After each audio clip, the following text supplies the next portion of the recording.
예, 오늘 주연절 후 네 번째 주일에 주어진 본문이 신명기 18장 본문입니다. 프랑스의 유명한 소설가 모파상의 그 단편 소설 중에 목걸이라는 소설이 있습니다. 그 모조 목걸이 때문에 일평생을 정말 가전고생을 다 겪는 참 미모는 뛰어나지만 불쌍한 여인이 한 명 나옵니다. 어느 날 이 여인이 그 장관이 주최하는 파티에 초청을 받았습니다. 초청받아 가려고 하니까 옷이 없어서 있는 돈을 가지고 옷을 사고, 옷을 입고 보니까 또 목이 허전해서 목걸이를 구입하고 싶은데 돈은 없고, 마침 부자 친구에게서 진주 목걸이를 빌려서 차고 이제 갔습니다. 근데 이 진주 목걸이를 잃어버립니다. 결국 그녀는 그 진주 목걸이를 변상해 주기 위해서 자기의 재산을 다 처분하고, 그것도 모자라서 친구들로부터 빚을 내서 똑같은 그 비슷한 진주 목걸이를 이제 친구에게 사다 주고, 그리고 그 빚을 갚기 위해서 10년 동안을 고생을 합니다. 정말 밑바닥 인생을 살았습니다. 그러다 보니까 밝았던 외모도 다 초라하게 늙어버리고 말았습니다. 그렇게 10년이 흐르고 난 어느 날 우연히 그때 당시에 친구를 만났습니다. 그리고 그 친구에게 지난날에 그 목걸이에 관한 이야기를 다 들려줬습니다. 그 말을 다 들은 그 친구가 말합니다. 그 목걸이도 가짜인데. 그렇게 결국 그녀는 이 가짜를 진짜로 잘못 알았기 때문에 자기의 인생을 정말 험악하게 살았던 것입니다. 신앙생활도 이와 비슷합니다. 우리가 가짜를 진짜로 알고 인생을 다 던지는 어리석은 사람들이 참 많이 있습니다. 성경에도 보면 가짜를 진짜로 알고 살아간 불쌍한 사람들이 많이 나옵니다. 신약 성경의 대표적인 사람이 누구겠습니까? 우리가 자주 말하는 바리새인들입니다. 그리고 서기관은 율법학자들인데 이 바리새인들과 서기관들입니다. 그들은 이 가짜를 진짜로 알 그들의 확신이 진짜를 죽음으로 내몰기까지 했습니다. 예수님은 사람들에게 말씀하셨습니다. 저들은 그들의 조상 때부터 진짜 예언자들을 죽였다, 이렇게 말씀하셨습니다. 구약 성경에서도 대표적인 가짜 예언자 중에 뭐 여러 명 있지만 하나를 꼽으라고 하면 열왕기상 22장에 나오는 참 예언자 미가야의 뺨을 쳤던 시드기야를 들 수가 있습니다. 이야기의 배경은 이렇습니다. 북이스라엘에서 가장 사악한 왕이라고 하면 아합 왕이죠. 그런데 정치적으로는 사실 아합 왕이 굉장히 훌륭한 왕이었어요. 나라를 아주 부강하게 만들었고 영토를 최대로 넓혔기 때문에, 그러나 그는 하나님 앞에서는 아주 사악한 왕인데, 이 사악한 왕 아합이 아람 왕에게 빼앗긴 자기 땅 길르앗 라못을 회복하기 위해서 이제 남유다의 왕 여호사밧은 선한 왕 중에 한 명이죠. 이 여호사밧 왕과 연합군을 만들어서 이제 전쟁을 하려고 합니다. 남쪽이든 북쪽이든 전쟁을 할 때는 반드시 하나님께 이 전쟁을 할까요 말까요 물어봐야 됩니다. 그럼에도 불구하고 아합 왕은 이를 생략하고 바로 전쟁에 들어가려고 했습니다. 그때 여호사밧 왕이 말을 합니다. 우리가 하나님의 뜻을 그래도 한번 물어보고 합시다.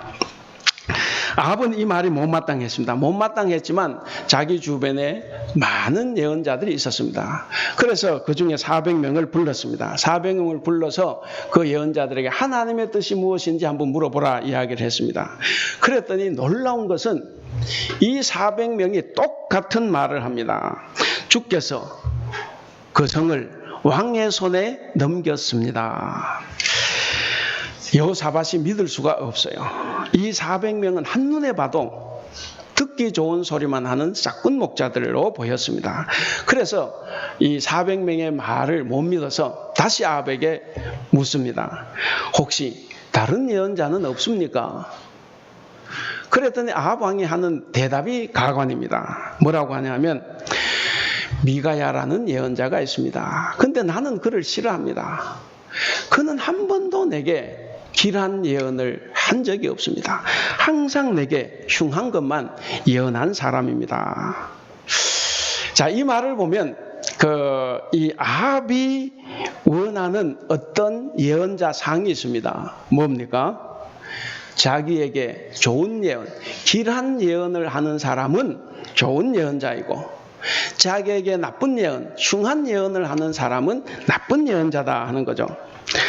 아합은 하나님의 뜻은 안중에도 없어요. 그러니까 나쁜 왕이겠죠. 하나님은 안중에도 없습니다. 그저 자신의 권력과 명예와 재물, 그리고 자기가 원하는 바를 응원하고 격려하는 그 말에만 관심이 있었습니다. 그러나 아합은 쓴소리를 하는 미가야를 부르지 않을 수가 없어요. 왜? 여호사밧과 함께 전쟁을 하려면. 그래서 이제 미가야를 부르는데, 미가야를 부르러 간 사람이 미가야에게 협박을 합니다. 뭐라고 협박을 하냐면, 모든 예언자들이 다 이구동성으로 하나같이 다 만사가 왕의 뜻대로 되리라고 예언했습니다. 그러니까 당신도 그들과 같은 말로 만사가 다 순조롭게 되리라, 이렇게 예언하세요. 하나님의 말씀을 듣기보다는 자기들이 정해준 각본대로 예언하라는 것입니다. 아합왕은 이미 자기 뜻을 정해놓았습니다. 정해놓고 예언자들 불러서 자기 뜻에다가 하나님 뜻을 갖다 붙이는 거예요. 제가 학교에 있을 때 우리 학생들한테 자주 하는 이야기인데, 뭔가 이야기 쫙 해놓고 성경에도 이랬다 이래요. 뭡니까? 자기 이야기를 성경에다가 합리화시키는 거예요. 성경에 이렇기 때문에 우리가 이렇게 살아야 되는데, 자기의 이야기를 다 해놓고 성경에도 이렇다. 그래서 성경을 자기 뜻을 합리화시킨 도구로 삼는 거죠. 우리가 알게 모르게 이런 잘못을 많이 범합니다. 자기 마음대로 하나님의 말씀을 해석하고 적용하는 사람. 그래서 이제 우스갯소리로 그 사람들은 내가 복음을 따른다 이렇게 합니다. 내가 복음. 왕에게 흡족한 예언을 하라는 이 협박에 미가야가 이렇게 대답을 합니다. 여호와께서 살아계심을 두고 맹세하는데 무슨 일이 있어도 나는 하나님께서 전해주시는 말만 할 뿐이요. 여러분, 이게 예언자입니다. 이게 참 예언자입니다. 예언자는 자기 말이 아닌 하나님의 말씀을 하는 사람들입니다. 하나님의 이름을 빌어서 출세하고 기회를 잡으려는 자는 예언자가 아닙니다. 결국 이 미가야는 그래서 두 왕 앞에 섰습니다. 서서 예언을 합니다. 하나님께서 들려주신 말씀, 이번 전쟁에서 북이스라엘은 패합니다. 그리고 아합 왕 당신은 그 전쟁에서 죽습니다. 그러니까 아합 왕이 여호사밧에게 이야기하죠. 봐라, 저놈은 매일 나한테 이런 나쁜 예언만 하잖냐. 성질을 부립니다. 결국 하나님께서는 아합을 죽여야 되는데 어떻게 죽일까? 그 성경에 보면 하늘에서 천사들과 회의를 합니다. 그때 한 천사가 손을 들고 말합니다. 하나님 걱정하지 마십시오. 내가 거짓말하는 영이 되어서 저 400명의 입에다가 심어 놓겠습니다. 이렇게 이야기합니다. 그러니까 시드기야가 이 말을 들을 때 어떻습니까? 이 말을 듣는 순간, 아니 그럼 내가 거짓말하는 영이 내 입에 와서 그럼 내가 거짓말하냐? 성질이 났습니다. 그래서 이 미가야의 뺨을 내리쳤습니다. 그러면서 하는 말이 뭐냐면, 여호와의 영이 나를 떠나 어디로 가서 네게 말씀하였느냐? 결국 그래서 미가야는 옥에 갇힙니다. 그리고 전쟁하러 나갔어요. 북이스라엘은 패했습니다. 그리고 아합은 죽고 말았습니다. 성도 여러분, 제가 질문 하나 해보겠습니다. 이런 거짓 예언자들은 혼자 독자적으로 존재할 수 있습니까? 어떻습니까? 혼자 존재할 수 없죠. 그들을 따르는 백성들이 있기 때문에 이런 거짓 예언자들이 생기는 겁니다. 그리고 그런 말을 듣기 좋아하는 왕이 있기 때문에 이런 거짓 예언자들, 가짜 예언자들이 존재할 수 있는 겁니다. 거짓 예언자들을 좋아하는 사람, 거짓 예언자들을 좋아하는 사람이 없다고 하면 이런 사람들은 설 자리가 없습니다.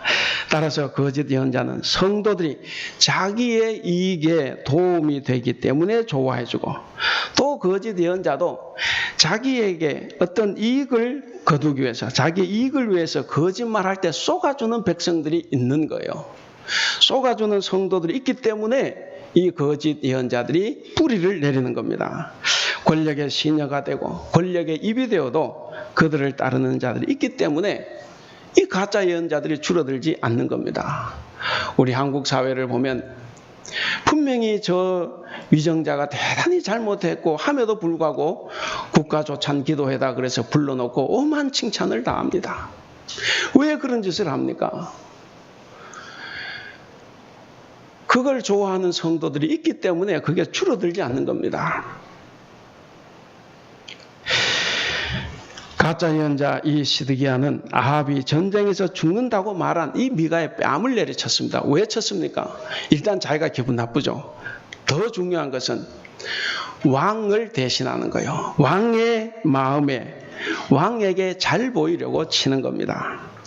아합왕에게 듣기 좋은 예언을 하는 예언자들은 아합왕 주변에 널리 열려 있습니다.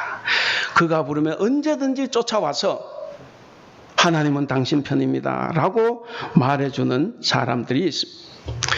반면에 이 참된 예언자인 미가야는 누가 부르러 가야 오는 사람이에요. 찾아야 되는, 바로 멀리 떨어져 있는 사람입니다. 그럼에도 불구하고 아합은 그를 감옥에 가두고 열왕기상 22장 27절에 보면 고생의 떡과 고생의 물을 먹게 합니다. 이것이 참 예언자의 길입니다. 우리는 참 예언자의 길을 걸어가면 만사 형통하리라 생각하지만 그러나 절대로 여러분 하나님의 말씀은 그렇지 않습니다. 우리가 하나님을 잘 믿으면 잘 믿을수록 오히려 고생이 더 넘쳐날 수 있습니다. 그것이 하나님의 은혜입니다. 바른 말을 하고 바른 삶을 살면 고생의 떡을 먹고 고생의 물을 마시게 됩니다. 그러나 그것이 하나님의 뜻이기 때문에 고생도 받아들이고 죽음도 불사하는 것입니다. 그럼 세례 요한이 왜 죽었습니까? 세례자 요한. 헤롯 왕이 자기 동생의 아내를 취했죠. 그래서 그것이 옳지 않다고 강력하게 그리고 공개적으로 비판을 했습니다. 어찌 보면 그 왕가의 일입니다. 그러니까 왕가의 일이니까 그냥 모른 체 하고 넘어가거나 아니면 헤롯을 개인적으로 만나서 당신 그렇게 하면 안 돼요 하고 말했다고 하면 아마 세례자 요한은 그렇게 비참하게 죽지는 않았을 겁니다. 그러나 요한은 불의한 일에 대해 권력을 두려워하지 않고 바른 말을 함으로써 고생의 떡, 고생의 물을 먹고 마신 겁니다. 그래서 그가 죽음에 이른 것입니다. 사랑하는 우리 성도 여러분, 여러분은 어떻습니까? 여러분은 어떤 말씀을 원하십니까? 여러분은 어떤 목사를 원하십니까? 여러분은 어떤 성도, 어떤 사람을 좋아하십니까? 우리는 나를 위로하고 내가 하려고 하는 것이 맞다, 잘 될 거다, 그렇게 하면 성공할 거야, 해봐라, 힘내라 라고 하는 말을 우리는 좋아합니다. 물론 사람을 위로하고 격려할 때는 이런 말들이 필요합니다. 그런데 정작 중요한 것은 하나님의 뜻입니다. 여러분, 하나님의 뜻은 어디에 있습니까? 하나님의 생각은 내 생각과 다르다고 하지만 항상 내 생각에 하나님의 생각을 맞추려고 하는 것이 우리들의 모습입니다. 여러분, 하나님의 뜻은 어디에 있습니까? 때로 내가 포기하고 손해보고 잘 안 돼서 멈추어 서야 할 그때, 거기에 하나님의 뜻이 있을 수 있습니다. 내가 듣기 좋고 듣고 싶은 소리가 아니라 하나님의 뜻을 제대로 듣는 것, 그것이 대단히 중요합니다. 오늘 설교 말씀을 통해서 우리가 하나님의 뜻을 제대로 알고 우리가 변화되기 위해서 이 예언자와 그리고 예언자가 전하는 이 예언의 말씀을 듣는 성도에 대해서 좀 살펴보려고 합니다. 그래서 오늘 이 말씀이 저와 여러분들께 큰 은혜가 되시기를 기원합니다. 자, 먼저는 이제 예언자의 사명입니다. 우리가 15절, 18절을 한번 보겠습니다. 우리가 15절 다 같이 한번 읽어보겠습니다. 15절 시작. 내 하나님 여호와께서 너희 가운데 내 형제 중에서 너를 위하여 나와 같은 선지자 하나를 일으키시리니 너희는 그의 말을 들을지니라. 그 다음 18절 같이 읽겠습니다. 18절 시작. 내가 그들의 형제 중에서 너와 같은 선지자 하나를 그들을 위하여 일으키고 내 말을 그 입에 두리니 내가 그에게 명령하는 것을 그가 무리에게 다 말하리라. 아멘. 자, 여기에 보시면 하나님께서 내 형제 중에서 모세와 같은 선지자 하나를 일으키시겠다. 그 약속을 하는 장면입니다. 하나님이 부르는 사람이면 계층과 계급, 신분에 관계없이 형제 중에서 누구라도 다 예언자가 될 수 있다 하는 거죠. 내 형제 중에서 예언자가 된다는 이 말 때문에 뒷날, 훗날 수많은 가짜 예언자들이 등장을 하게 됩니다. 더구나 20절을 보겠습니다. 우리가 20절을 같이 한번 읽어보겠습니다. 20절 시작. 만일 어떤 선지자가 내게 전하라고 명령하지 아니한 말을 제 마음대로 내 이름으로 전하든지 다른 신들의 이름으로 말하면 그 선지자는 죽임을 당하리라 하셨느니라. 예. 만일 어떤 선지자가 내가 전하라고 명령하지 아니한 말, 그런데 여기는 무슨 말씀이냐면 하나님의 부르심을 받은 예언자, 그 선지자 중에서도 하나님이 명령하지 않은 말을 전하는 자가 있다 하는 겁니다. 실제 역사 속에서 수많은 거짓 예언자들이 나왔습니다. 우리가 앞서 살펴본 대로 미가야 선지자와 대변되는 그 가짜 시드기야, 오늘 우리 시대에도 여전히 존재합니다. 하나님이 명령하신 말씀을 가감없이 전하는 이 참 예언자는 물론이지만 개인의 욕심과 영달을 위해 하나님의 말씀을 자기 마음대로 전혀 다르게 전하는 거짓 예언자도 우리 주위에는 참 많이 있다 하는 것입니다. 아합 시대에 이런 거짓 예언자들은 정권의 시녀가 되었습니다. 정권의 시녀가 되어서 아합의 정책을 무조건 옹호하는 도구로 사용이 됐습니다. 그들은 아합의 입이 되고 시녀가 되어서 하나님의 이름으로 아합의 정책을 지지 옹호했습니다. 그 시대에 엘리야와 엘리사 그리고 미가야 같은 훌륭한 참 예언자들이 있었습니다. 그런데 사람들은 누구를 환영했습니까? 그들을 환영하지 않았죠. 그들은 철저하게 소외당하고 버림받았고 외면당했습니다. 오죽하면 이 엘리야가 멀리 도망가서 이 혼자라는 외로움 때문에 죽기를 구했겠습니까? 오늘날에도 여전히 인기에 영합하고 사람들의 비위를 맞추어서 자기의 유익을 챙기는 거짓 예언자들이 많습니다. 그런 거짓 예언자와 같은 목회자도 많고 평신도도 많습니다. 사람들의 마음을 얻기 위해서 어떤 목회자는 평생 위로와 축복 설교만 했습니다. 긍정의 힘만을 말하고 죄를 말하지 않았습니다. 만사 형통은 이야기했지만 회개는 말하지 않았습니다. 여러분, 칭찬은 고래도 춤을 추게 합니다. 그러니까 사람도 춤을 추게 합니다. 그러나 그 칭찬이 우리에게 있는 영원한 생명을 죽일 수도 있습니다. 근본적으로 예언자는 하나님의 말씀을 전하는 사람입니다. 그렇기 때문에 칭찬보다는 교훈과 바르게 함을 전해야 할 때가 훨씬 더 많습니다. 사람의 눈치를 보기 시작하고 비위를 맞추면 그는 더 이상 예언자가 아닙니다. 예언자의 사명을 감당할 수 없게 될 것입니다. 그런 그들에게 오늘 20절 끝의 말씀처럼 죽임을 당하리라. 저에게 주시는 참 무서운 말씀이기도 합니다. 그들에게는 바로 그런 죽음, 예레미야의 활동을 방해하고 자기 마음대로 예언했던 거짓 선지 하나냐 잘 아실 겁니다. 그는 예레미야 예언대로 하나님 심판으로 7개월 만에 죽고 말았습니다. 예언자는 회개를 촉구하며 하나님의 경고를 말하는 사람입니다. 그러니까 사람들이 듣기 좋아하는 소리를 전하는 사람이 아니다 하는 것입니다. 여러분, 듣기 좋고 은혜가 되는 소리만을 들으려고 하지 마십시오. 듣기 좋은 말을 전하는 사람은 참 예언자가 아닐 가능성이 큽니다. 다 같이 멸망하는 길에 빠질 수 있습니다. 정말 우리가 들어야 할 소리는, 이 설교 말씀을 통해서 우리가 성경을 읽으면서 들어야 되는 소리는 바로 회개입니다. 예수님도 이 땅에 처음 오셔서 첫 번째로 하신 말씀이 뭡니까?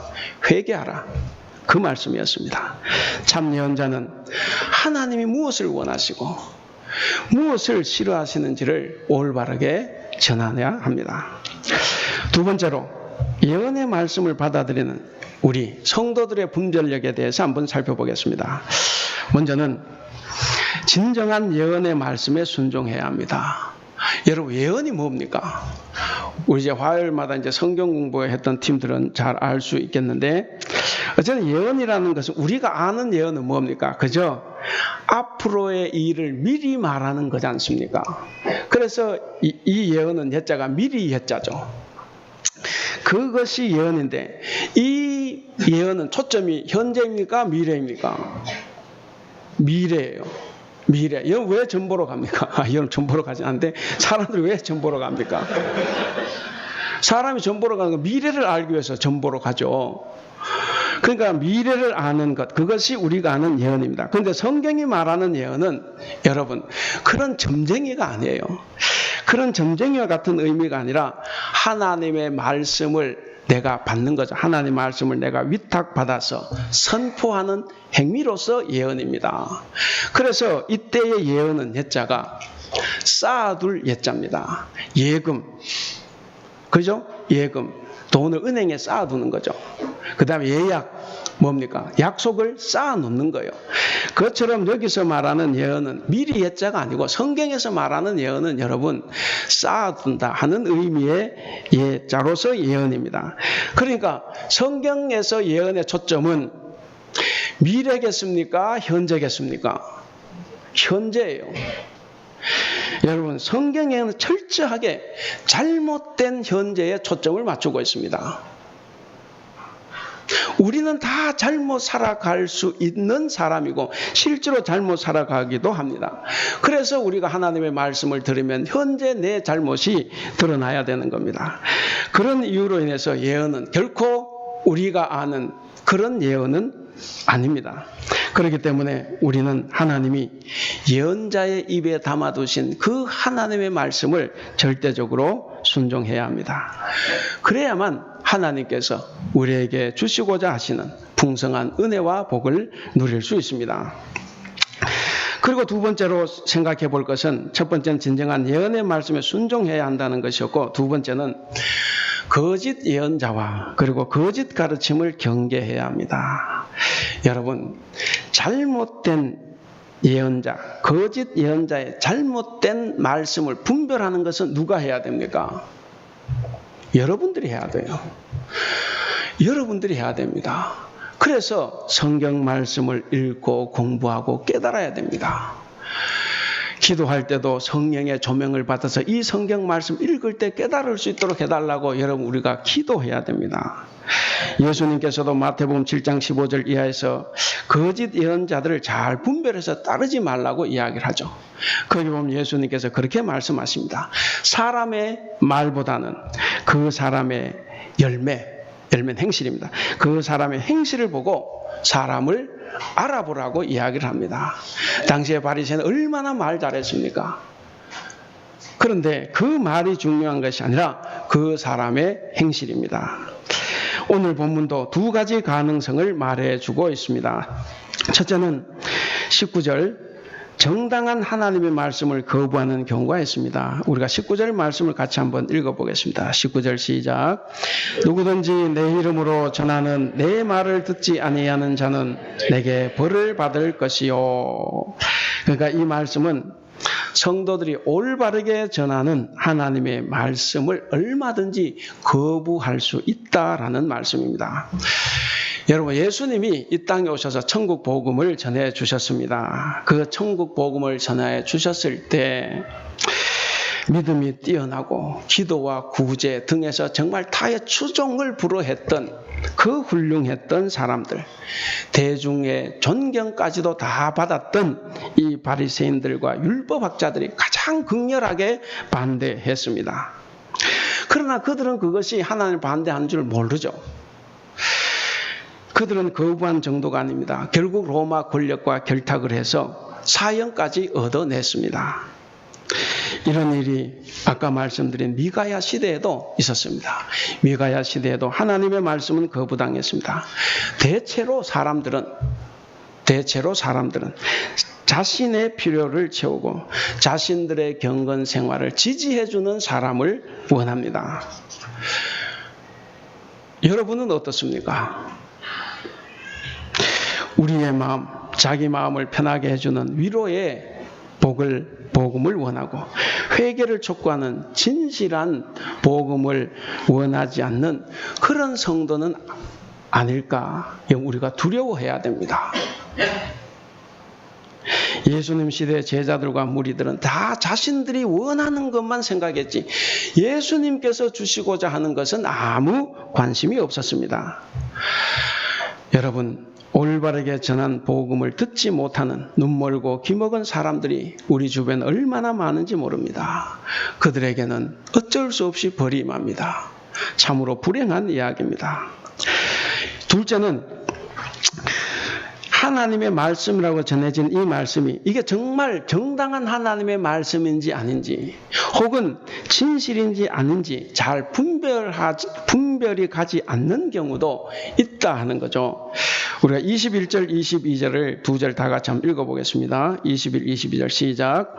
내가 마음속으로 이르기를 그 말이 여호와께서 이르신 말씀인지 우리가 어떻게 알리오 하리라. 만일 선지자가 있어 여호와의 이름으로 말한 중에 정함도 없고 성취함도 없으면 이는 여호와께서 말씀하신 것이 아니요 그 선지자가 제 마음대로 한 말이니 너는 그를 두려워하지 말지니라. 거기 22절에 보시면 정함도 없고 성취함도 없으면 라는 말이 있습니다. 이 말의 의미가 무엇입니까? 어떤 사람이 하나님의 이름으로 말을 했습니다. 근데 그 말이 맞지 않아요. 그 말이 맞지 않고 이루어지지도 않았습니다. 우리 한국교회 죄송합니다. 저도 목사인데 한국교회 목사님들 보면 참 그런 일 많이 해요. 한때는 서울에 참 저도 존경했던 목사님인데 북한의 땅굴이 서울시청에도 홍천에도 다 뚫렸다. 누가 대통령이 되면 나라를 북한에다 팔아넘긴다. 이루어졌습니까? 안 이루어졌어요? 그러면 그는 가짜 예언자예요. 그럼에도 불구하고 그들을 따르는 사람들이 있기 때문에 그런 사람들이 계속 존재하면서 한국교회를 어지럽히는 겁니다.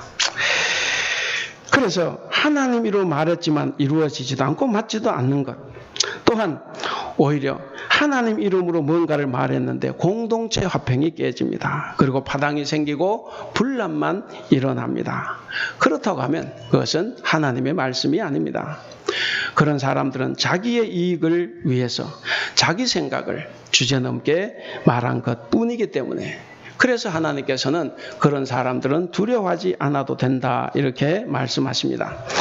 사실 이 성경 역사, 이스라엘 역사를 통해서 보면 하나냐와 예레미야의 싸움에서 그 결과가 나타나기까지는 오히려 많은 사람들은 예레미야 말을 따랐겠습니까? 가짜 예언자 하나냐의 말을 따랐겠습니까?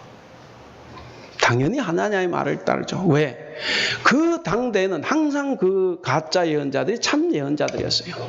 그런데 이 사람 다 죽고 나니까 늦게 보니까 그들이 가짜라고 했던 그 사람들이 진짜 예언자였어요. 그래서 그 말씀이 모아져서 이 성경에 들어온 겁니다.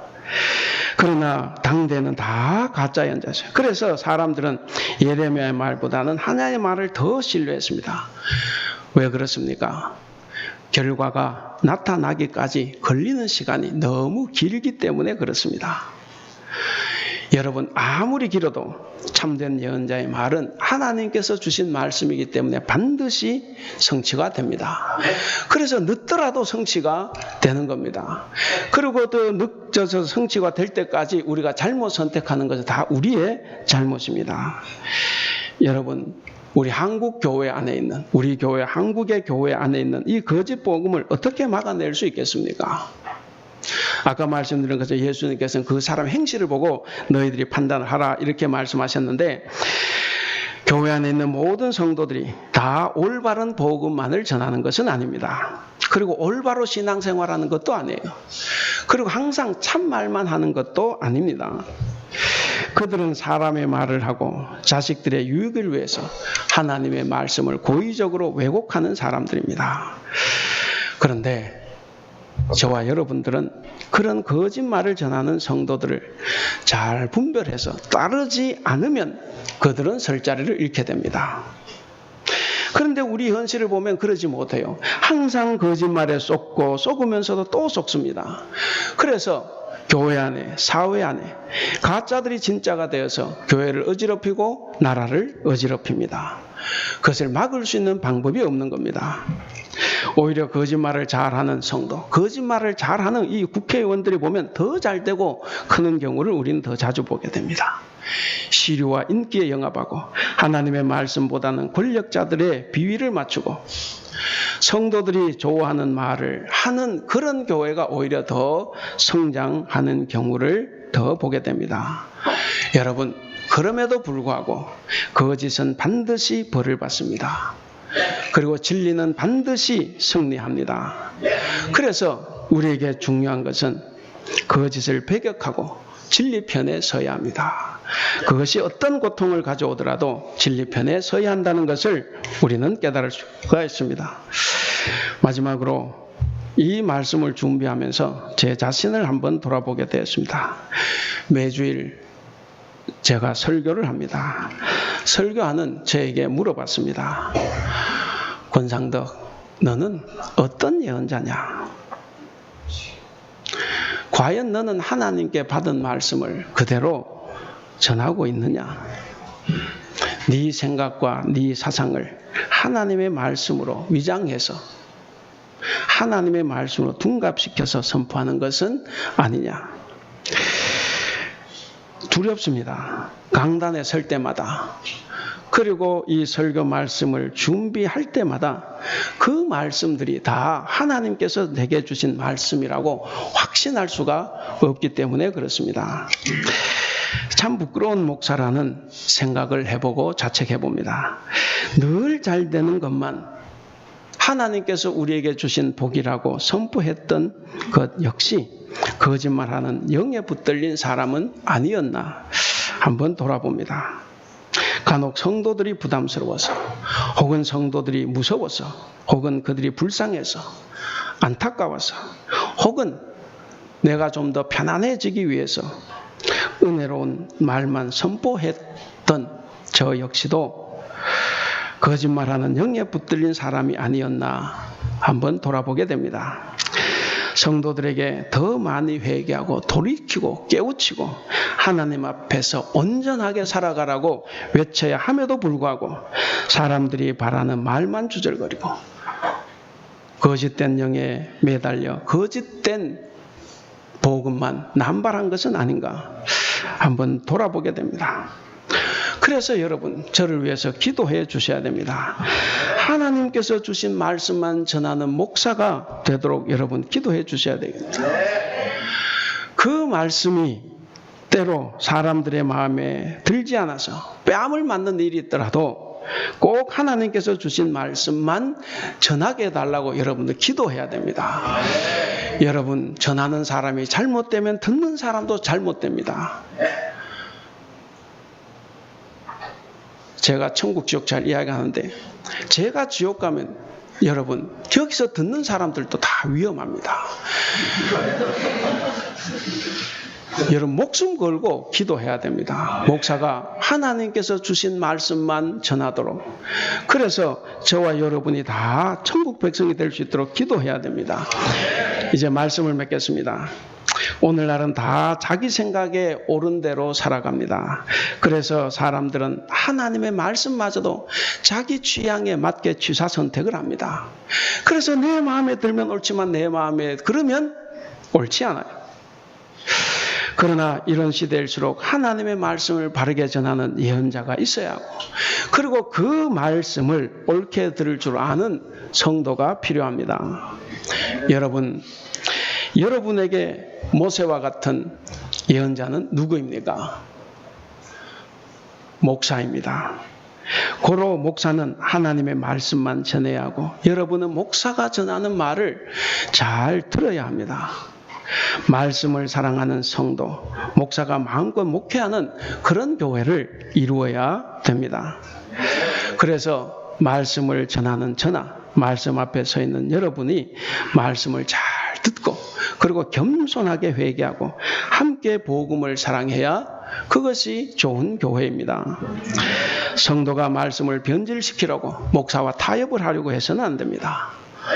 우리는 다 자신이 원하는 말씀을 사모하지 말고 정말 성경이 가르치는 말씀에 우리는 관심을 가져야 합니다. 사랑하는 우리 대북교회 성도 여러분, 하나님께서 왜 목사를 여기에 보내셨습니까? 무슨 이유로 목사를 각 교회들에 보내겠습니까? 모두가 천국 백성이 되도록 하나님의 말씀을 바로 전하기 위함입니다. 따라서 하나님의 백성은 하나님의 말씀을 전하는 그 말을 잘 경청해야 합니다. 하나님의 백성, 우리는 하나님의 사람이 전하는 바로 그 하나님의 말씀을 잘 듣고 실천해야 합니다. 바라기는 여러분 모두가 다 겸손하게 우리의 생각, 자신의 생각과 뜻을 다 내려놓고 하나님의 말씀에 순종하는 천국 백성으로 살아갈 수 있기를 바랍니다. 그래서 여러분들의 하루하루의 삶이 하나님께서 주시는 청흠과 성취를 맛보는 바로 그런 기쁜 날들로 충만하시기를 우리 주님의 이름으로 축원합니다. 이 시간 우리가 함께 말씀을 생각하면서 함께 기도하겠습니다. 말씀 앞에 교만한 자로 우리가 살아왔습니다. 하나님의 뜻을 내 마음대로 바꾸며 살아온 우리들을 회개합니다. 목사에게는 하나님께서 주신 말씀만 전하는 지혜와 능력과 용기를 주시고, 성도들에게는 듣는 귀와 마음을 허락하셔서 분별력을 갖게 하셔서 강단에서 선포되는 말씀, 우리가 성경을 통해서 듣는 하나님의 말씀을 하나님의 말씀으로 듣고 순종하며 주 안에서 승리하는 삶을 살 수 있도록 해달라고 우리가 함께 이 시간 2, 3분 정도 기도하겠습니다.